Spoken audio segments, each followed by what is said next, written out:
નમસ્કાર વિદ્યાર્થી મિત્રો, આપ સર્વ વિદ્યાર્થી મિત્રોનું સહૃદય હાર્દિક સ્વાગત છે આપણી મનપસંદ યુટ્યુબ ચેનલ ગુરુ જ્ઞાન શાળાની અંદર મિત્રો.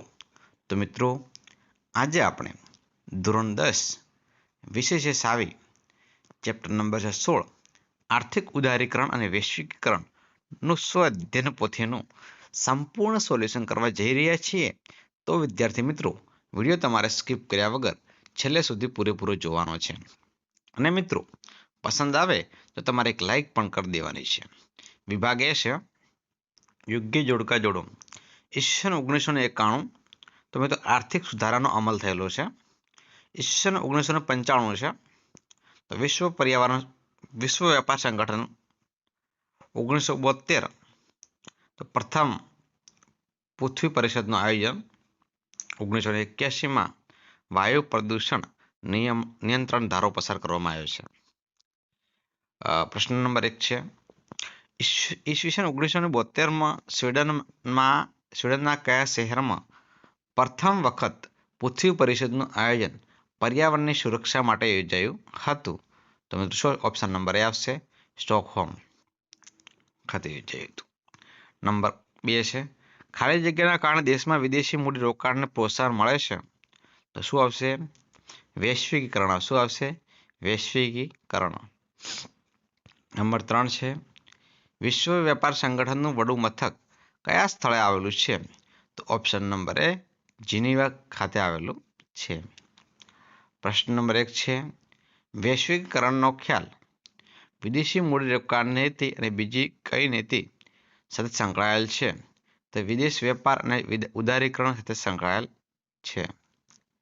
પ્રશ્ન નંબર 2 છે નવી ઔદ્યોગિક નીતિ કયા વર્ષમાં અમલમાં મૂકવામાં આવી હતી?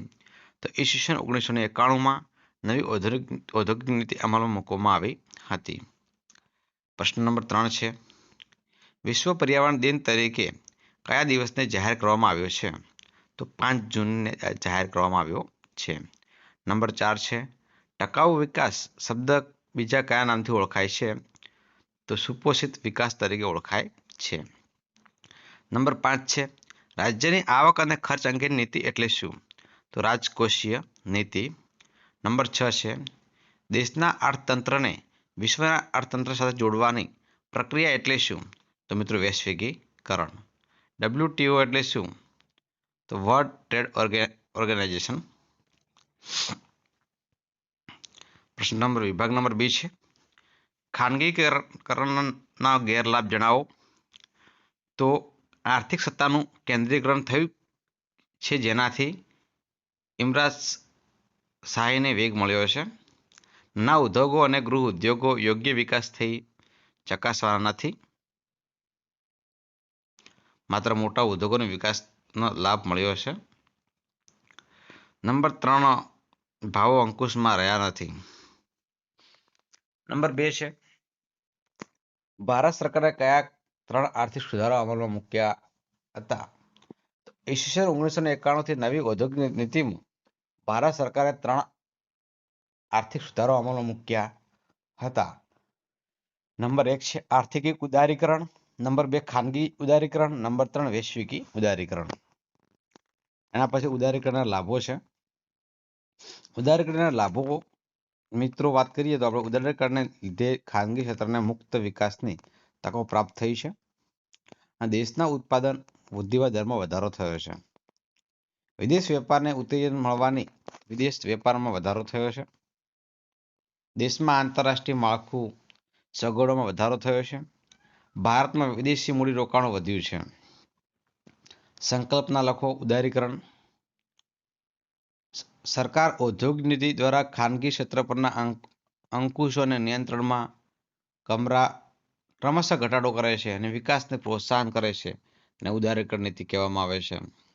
ખાનગીકરણ એવી પ્રક્રિયા કે જેમાં રાજ્ય હસ્તકના ઉદ્યોગોની માલિકી અથવા તેનું સંચાલન ખાનગી ક્ષેત્રે સોંપી દેવું જેને ખાનગીકરણ કહેવામાં આવે છે.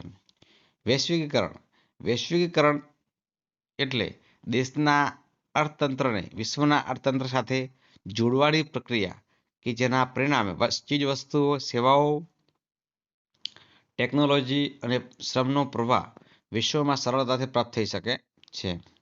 ટકાઉ વિકાસ. ટકાઉ વિકાસ એટલે ભાવિ પેઢીની જરૂરિયાતો પૂરી પાડવી, ક્ષમતાને નુકસાન પહોંચાડ્યા વિના વર્તમાન પેઢીની જરૂરિયાત સંતોષવી. વિભાગ નંબર સી છે પર્યાવરણની સુરક્ષા માટે લેવાયેલ પગલાં. મિત્રો અહીંયા જોઈ શકો છો. બરાબર છે. પર્યાવરણ સુરક્ષા માટે કયા કયા પગલાં લેવા જોઈએ. એના પછી પ્રશ્ન નંબર 2 છે પ્રાકૃતિક સંસાધનોમાં સંરક્ષણ માટે શું કરવું જોઈએ. તો પ્રાકૃતિક સંસાધનોના સંરક્ષણ માટે ખાસ કરીને ખેતીલાયક જમીન, જંગલો, જળ સંપત્તિ વગેરે ફરીથી ઉપયોગમાં લઈ શકાય તેવા પ્રાકૃતિક સાધનોની ગુણવત્તા જળવાઈ રહે એ રીતે તેમનો ઉપયોગ કરવો જોઈએ. કોલસો છે, પેટ્રોલિયમ છે, પેદાશો છે વગેરે એક જ વખતમાં ઉપયોગમાં લઈ શકાય તેવા સાધનો છે જેથી તેમનો કાળજીપૂર્વક ઉપયોગ કરવો જોઈએ.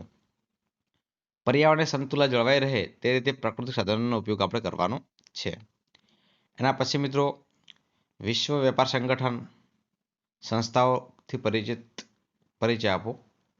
તો સંયુક્ત રાષ્ટ્ર એટલે કે યુએનના સભ્ય દેશોને 1 જાન્યુઆરી 1995ના રોજ વિશ્વ વેપાર સંગઠન WTOની સ્થાપના કરી હતી. આ સંસ્થાનું વડુ મથક સ્વિટ્ઝરલેન્ડના જીનીવા શહેરમાં આવેલું છે. વિશ્વ વેપાર સંગઠનનો ધ્યેય નીચે મુજબના હોય છે કે આંતરરાષ્ટ્રીય વેપારના અવરોધો દૂર કરવા, વિદેશ વેપાર માટે દેશના ઉદ્યોગોને આપવામાં આવતું સંરક્ષણ દૂર કરવું, વિશ્વમાં ઉદ્ભવતા વેપારી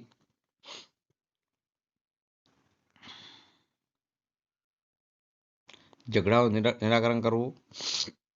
એના પછી મિત્રો પ્રશ્ન નંબર 4 છે ટકાઉ વિકાસનો ખ્યાલ સ્પષ્ટ કરવાનો છે.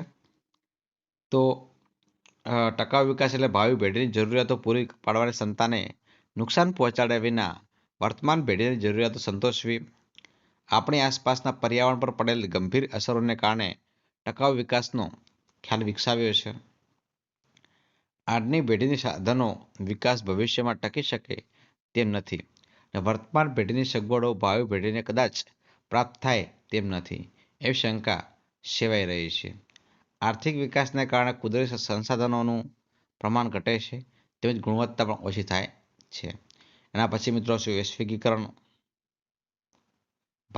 વૈશ્વિકીકરણ અને ભારતીય અર્થતંત્ર પર કેવી અસરો થઈ છે. તો ભારતીય અર્થતંત્ર પર વૈશ્વિકીકરણ નીચે પ્રમાણે અસરો થઈ છે. નંબર 1 છે લાભ છે. તો ભારતની નિકાસમાં પ્રમાણમાં વધારો થયો છે. દેશના આર્થિક વિકાસના દરમાં વધારો થયો છે. દેશમાં વિદેશી મૂડીરોકાણનું પ્રમાણ વધ્યું છે. એના ગેરલાભ શું છે? તો નિકાસોમાં પ્રમાણ કરતાં આયાતના પ્રમાણમાં વધારો થયો છે. દેશના વિદેશી દેવાના પ્રમાણમાં વધારો થયો છે.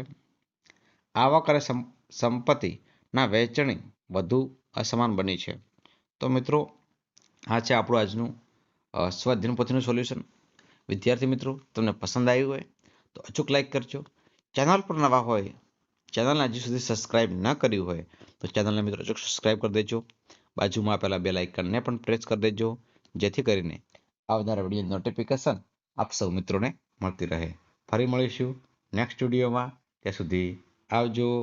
જય હિન્દ, જય ભારત.